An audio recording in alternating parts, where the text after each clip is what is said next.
Petey Beats here from Pop Turnitin, speaking to Ellie O'Brien about the horror film It Feeds. Welcome back to the show. It's good to see you again. Thanks for having me. Different pace of conversation and genre since the last time we spoke. Yeah, definitely. You know, it all starts with the script, right? And I'm kind of wondering with something like this because it's a very multi-layered horror movie in a lot of ways because it has kind of the creature component. It's really scary at times, but the family kind of component and dynamic and the mother-daughter relationships and everything are very evident. Were they evident for you immediately when you're reading the script for this horror film early on?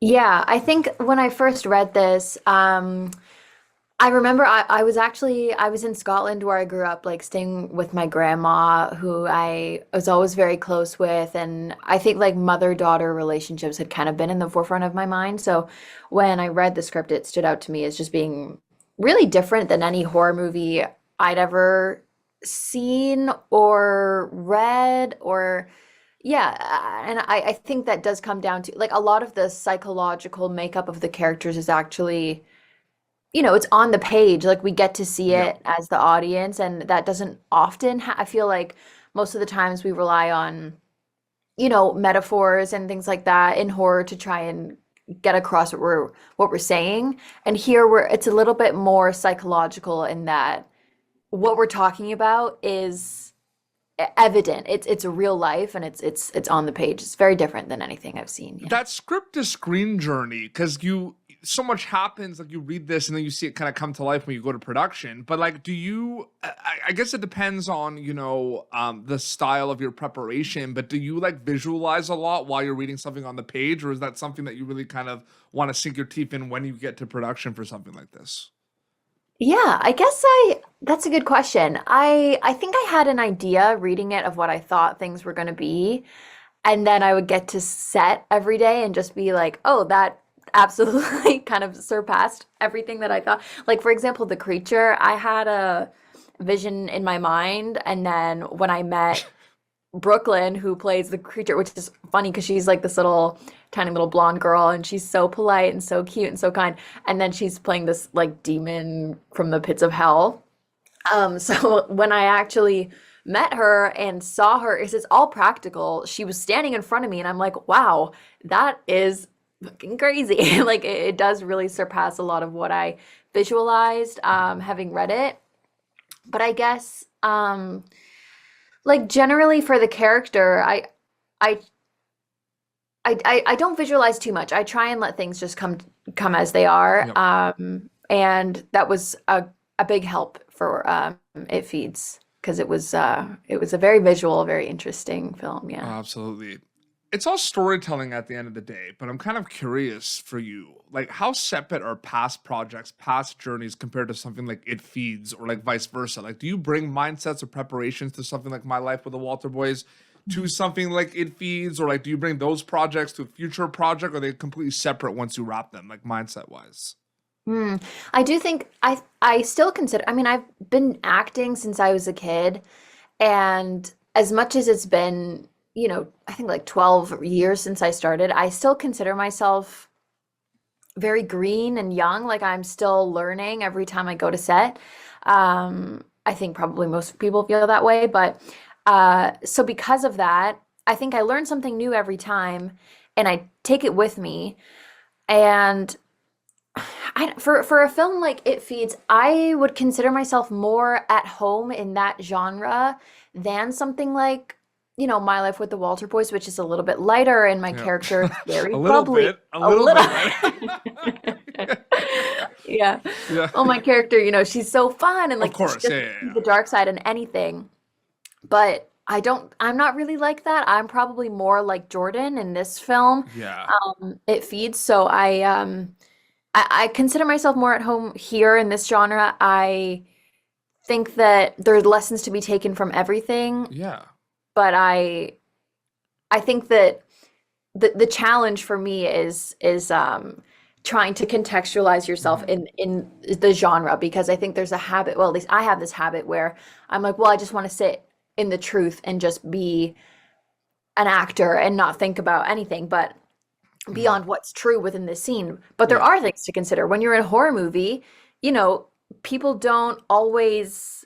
move with the same like naturalistic like kind of I talk with my hands, I move a lot, I'm very I guess like emotive, I like Yep. to think, but in a horror movie you're kind of got this stillness to you, this sense of dread. So I think going from job to job you kind of have to be aware of that and pick out what's working and what's not. So Walter Boy's being very different than It Feeds. Yeah, They I was about to have say their we say Walter Boys is, you know, lighter than It Feeds, and that is valid. However, Walter Boys has like very heavy moments too, right? yeah. So for sure, I just want to clarify that. Absolutely, we're comparing the two, but we're not saying that there's not intense moments in Walter Boys, because there are. Oh, There's of like those course. hard hitting life moments in that show.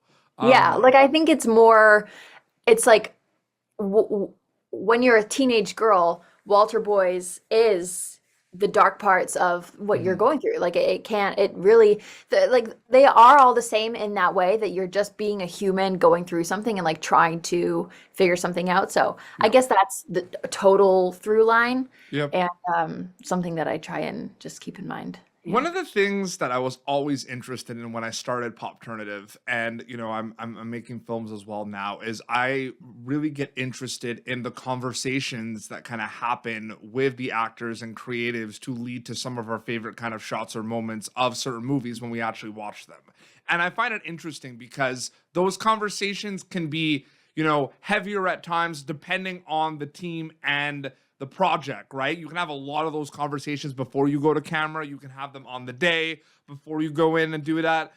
With It Feeds, like, you know, with Chad and like with Ashley, like, what were those conversations like if there were a lot of them? And like, when did they happen the most, would you say, so to speak, in regards to like the characters and everything?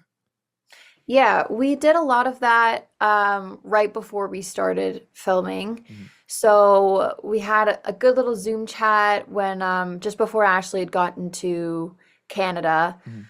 So it was me, Ashley, and Chad, and we kind of sat down and talked through more of the history of these characters. I think like setting up their background was an important part in understanding how they become the people that get into this kind of situation.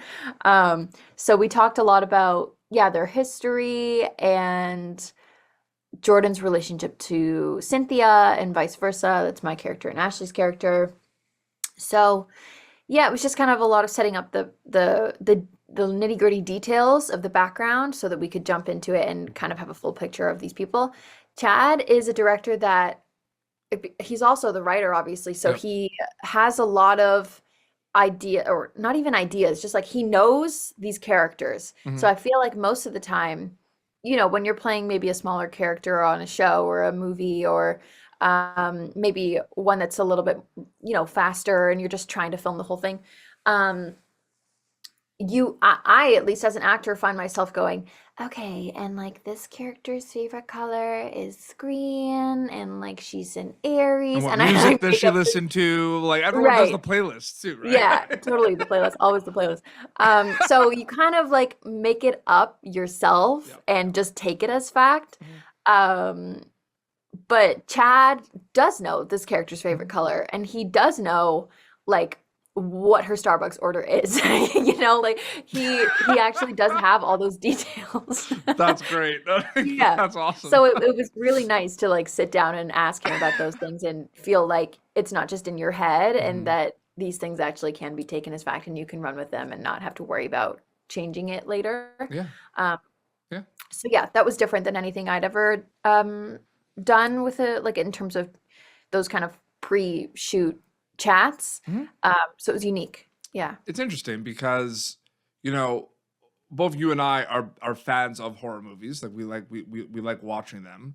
Mm. But we're also kind of making them as well. And I'm wondering if you have more of an appreciate, well, maybe not appreciation, but like, do you watch horror movies like a lot differently now after like being in them specifically? Because I feel like after making like a joining, like I watch things a certain way that like, you know, 5, 10 years ago I did not like think about those things. So it's like I Yeah. wonder if those movies that I watched 5, 10 years ago that I wasn't sure about, maybe it would be a different perspective now that I'm making things, if that makes sense. Yeah, no, totally. I think, I mean, I hear from my family, my friends all the time that I'm one of the worst people to watch movies with, period, like any movie.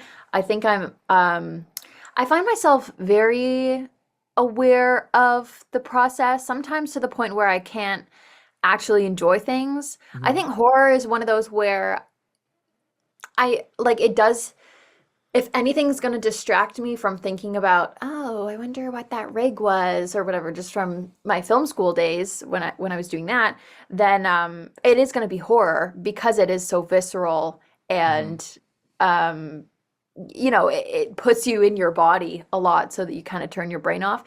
So I think that's what is unique about it. It Feats has given me a big appreciation for the creature, Mhm. like prosthetics and things that Creatures, happen. yep. I had never really done a lot of prosthetics. I have some in this film. So whenever I see, that's changed my perspective on that. When I see actors wearing all Mhm. these huge prosthetic pieces, I'm like, wow, that must have literally taken you longer to get into than you were filming for, Yeah. because that would happen a lot Mhm. on It Feeds. You get ready for like 6 hours, do maybe three of filming, and then take it all off for another 3 hours. Yeah. So I had never done that. That was a first for me, and that definitely changed my perspective. And I think that's Absolutely. unique to horror. Yeah.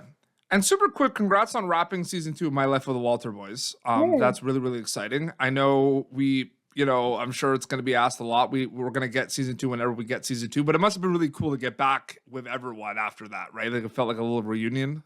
Yeah.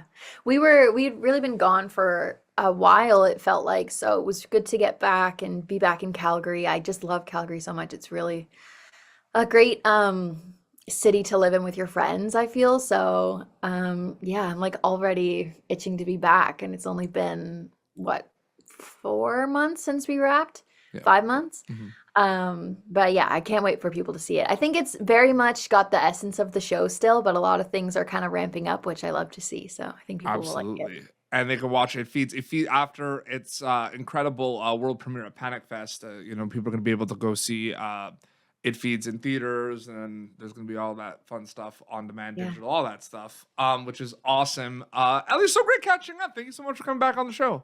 Yeah, thanks for having me. Instagram account is just your name, I think, if people want to keep up to date with everything. Yeah, it's like Ellie, and then I put three O's. Brian. That's me. Awesome. Well, this has been Popternative, youtube.com/Popturnative for previous episodes. Until next time, this is Ellie O'Brien and Peter Beats signing off. Thank you for tuning in to Popternative. Make sure to check out our past episodes of Popternative on YouTube. This has been an Autograph Communications production.